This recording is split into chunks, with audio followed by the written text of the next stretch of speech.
নমস্কার, আমি astro motivator Sumita Banerjee.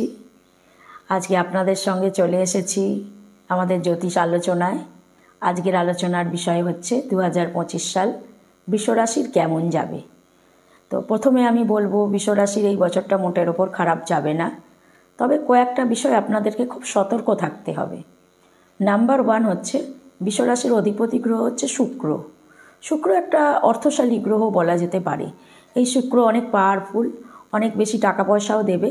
কিন্তু বৃষরাশির কিছু ক্যারেক্টার হচ্ছে, ওরা ভীষণ ভাব বিলাসী, আবেগপ্রবণ, খরচ খরচা বেশি করে, একটা বিলাসিতা জীবন, এবং কর্ম করতে চায় না, কুঁড়ে প্রকৃতির, কিছু মনে করবেন না। তো এই জিনিসগুলো যদি ওদের মধ্যে থেকে যায়, তাহলে কিন্তু এদের অর্থনৈতিক অবস্থা ভালো হলেও কোনো উন্নতি করতে পারবে না, সবই খরচ হয়ে যাবে।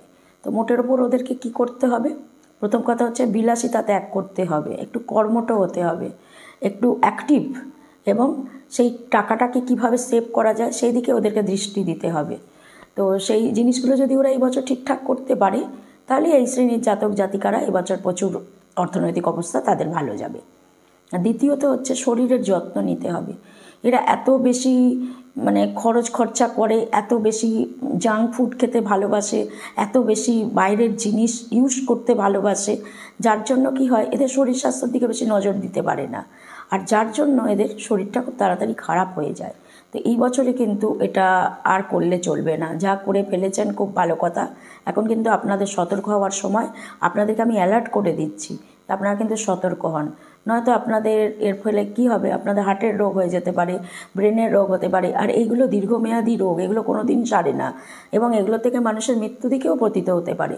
তো আপনারা যদি প্রথম থেকে অ্যালার্ট থাকেন যে না, আমি শরীরের যত্ন নেব আমরা এই বছর, তাহলে কিন্তু আপনাদের অল্পের ওপর দিয়ে বেরিয়ে যাবেন। রোগ হবে না আমি বলছি না, কিন্তু অল্পের ওপর দিয়ে বেরিয়ে যাবেন। নাম্বার 3 হচ্ছে, এই বছর কিন্তু আত্মীয় পরিজনের থেকে একটু সতর্ক থাকবেন। আত্মীয় স্বজন সবই আছে, ভালো কথা, তাদের সঙ্গে ভালো ব্যবহার রাখুন, সব ঠিক, কিন্তু মনের কথা খুলে বলতে যাবেন না, সেক্ষেত্রে কিন্তু আপনাদের ক্ষতি হওয়ার একটা চান্স আছে।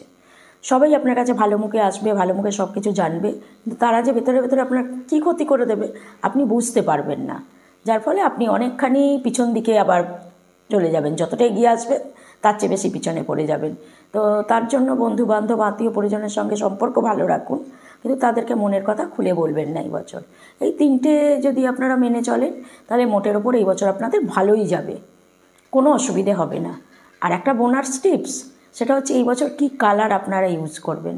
এই বছর আপনারা সবচেয়ে ভালো হয় যদি হলুদ কালার ইউজ করেন, লাইট হলুদ, লাইট ইয়েলো কালারটা ইউজ করুন। যে কোনো চাকরির ক্ষেত্রে, যে কোনো বিবাহ ক্ষেত্রে, যে কোনো পরীক্ষা দিতে যাওয়া, যে কোনো ক্ষেত্রে আপনারা হলুদ কালারটা ইউজ করুন, তাহলে কিন্তু আপনাদের মোটের ওপর এই বছরটা ভীষণ ভালো যাবে। তো আজকের মতন আমার এই তথ্য এখানেই শেষ করছি। সকলে ভালো থাকবেন, নমস্কার।